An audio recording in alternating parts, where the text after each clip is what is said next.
Je voudrais récapituler avec vous aujourd'hui le cours sur les compléments circonstanciels. Alors tout d'abord, de quoi sont-ils compléments puisqu'on les appelle compléments circonstanciels? La première chose que l'on peut dire pour les définir, c'est qu'ils sont compléments d'un verbe. Mais ensuite, qu'est-ce que cela veut dire, complément d'un verbe? Cela veut dire que comme le COD, comme le COI, il donne des informations sur l'action qui se déroule. Prenons comme exemple la phrase « Il marche dans la rue ». On trouve un verbe, le verbe marcher, on trouve un sujet en posant la question « Qui est-ce qui marche ?» C'est « il », un homme probablement. Et puis on a une autre information, « dans la rue ». Cette information se rapporte à l'action. C'est une information de lieu sur l'action. Elle indique le lieu où l'action se déroule. C'est un complément circonstanciel. Ensuite, pourquoi est-ce qu'on va les appeler circonstanciels? Que veut dire le mot circonstanciel?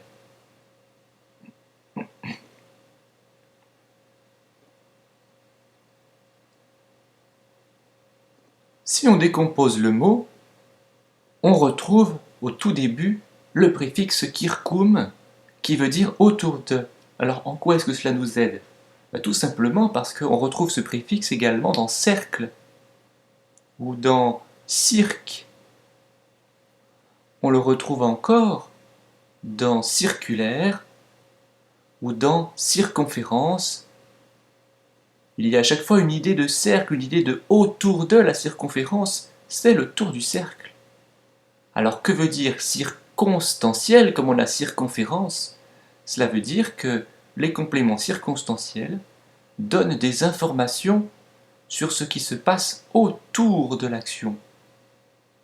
Comme la circonférence est le tour du cercle.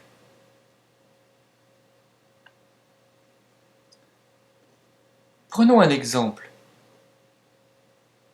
Une situation dans laquelle un homme est en train de faire une action, l'action de parler. Cet homme qui parle, il parle dans certaines circonstances. Il y a des choses qui se passent autour de cette action. Par exemple, on pourrait indiquer le lieu où elle se passe cette action. Dans un parc. Par exemple, on pourrait indiquer l'heure à laquelle se passe l'action. Et cela pourrait être 10 heures. On pourrait également indiquer le but dans lequel il parle. Il parlerait pour gagner de l'argent, pour gagner sa vie. Et puis comme il est dans un parc, il est probable qu'il utilise un micro pour parler à beaucoup de monde. Et à ce moment-là, on donnerait le moyen avec lequel il parle.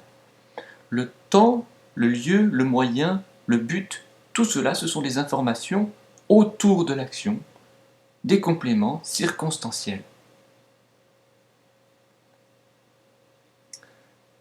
Alors, puisqu'ils sont circonstanciels, ils vont s'opposer à d'autres compléments que l'on appelle essentiels.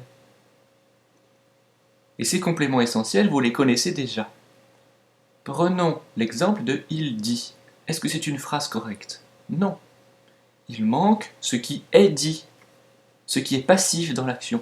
Il manque, par exemple, un mot gentil. Et un mot gentil est ici COD. Il indique ce qui est dit. Ou il manque, par exemple, un COI, qui indique, encore une fois, quelqu'un qui est passif dans l'action, mais destinataire des paroles.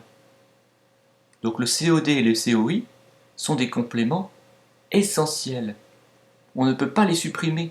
On ne peut pas juste dire « il dit ». Ce n'est pas une phrase correcte. On ne peut même pas dire « il dit à Paul ».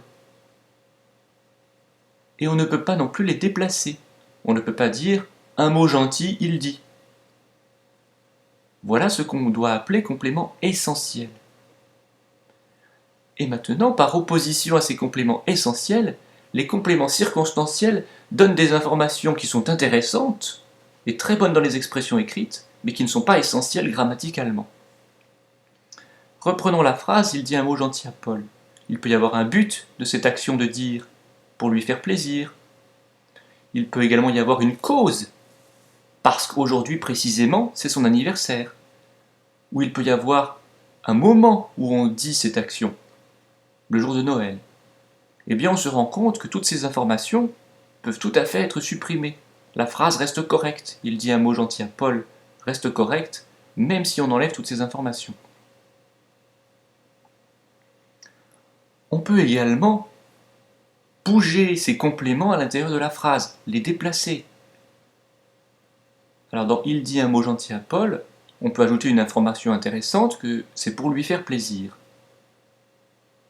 Mais on peut également remplacer cette information, si on le souhaite, et indiquer le temps dans lequel ça se passe, le jour de Noël, par exemple. C'est une information intéressante, mais pas essentielle.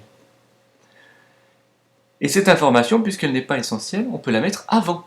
Le jour de Noël, il dit un mot gentil à Paul, ou alors il dit un mot gentil à Paul le jour de Noël.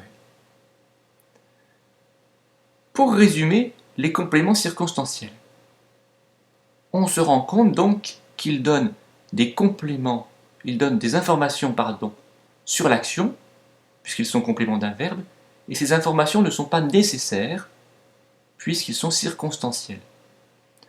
Puisqu'ils ne sont pas nécessaires, on peut les supprimer et les déplacer dans la phrase.